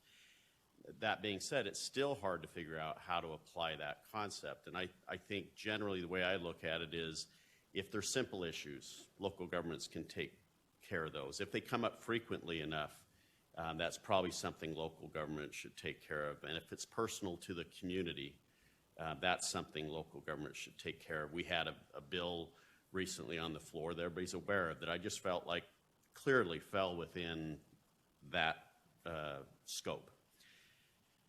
But when you have issues that every community faces in Idaho and they start to get complicated, I think that's where the state legislature needs to step in and provide some policy perspective. And to me, Mr. Chairman, this actually is one of those. I don't think, this bill is set up to say, look, we're going to clear the decks for these types of issues. State legislature is going to step in and make and give you some policy perspective on this and help you understand local governments, how we think this should be handled.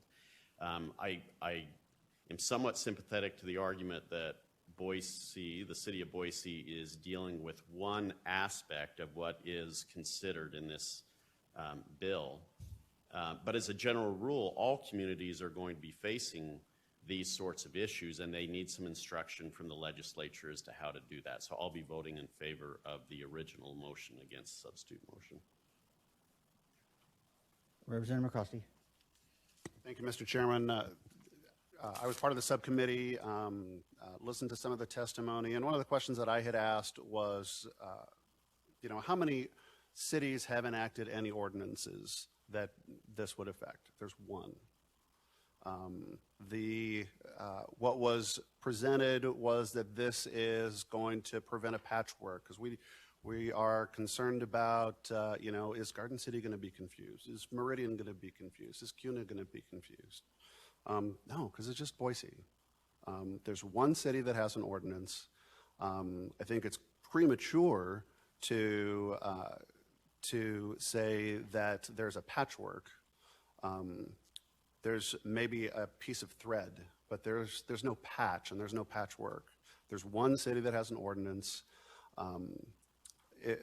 When there are more cities that have issues surrounding, as Representative Gannon was alluding to, people who are charging application fees unfairly, then perhaps that's something that we should be taking up as a body. I think it's premature, and therefore my motion. Thank you. Representative Skog. Mr. Chairman, are there any red lights on? One other and one half on. Mr. Chairman, I move for the previous question. Previous question has been moved. It's a non-debatable motion, requires 2/3 vote to pass. 2/3 votes require roll call votes. Beth, our secretary for today, is earning her keep for sure. Roll call on the previous question. It would have the effect of immediately calling to a vote the substitute motion and the main motion. The substitute motion being to hold in committee. Since it's non-debatable, it's a separate motion. Previous question. Since it's non-debatable, we'll proceed directly to a vote.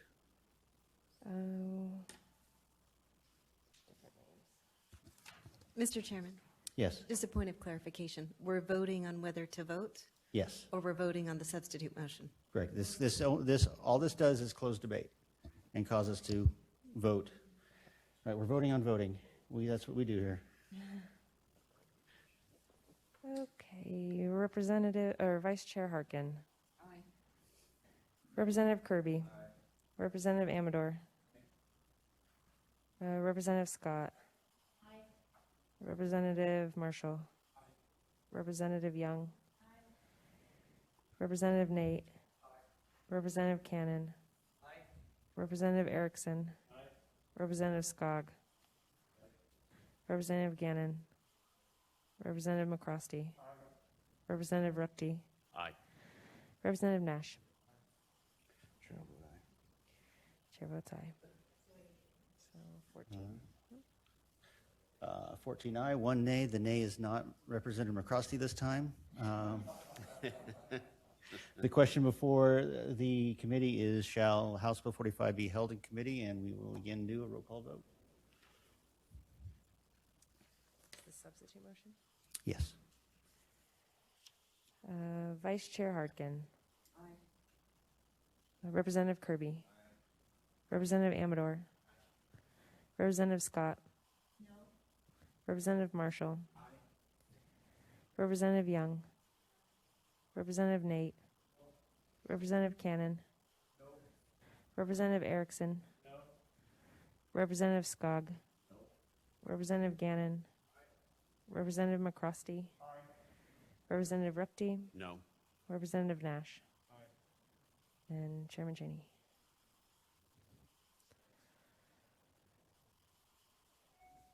Aye.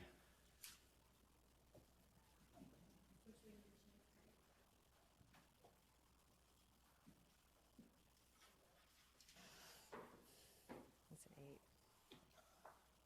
8. 8 ayes, 7 nay. The motion has passed.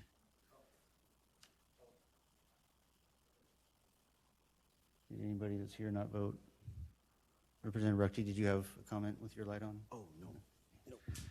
That concludes our business.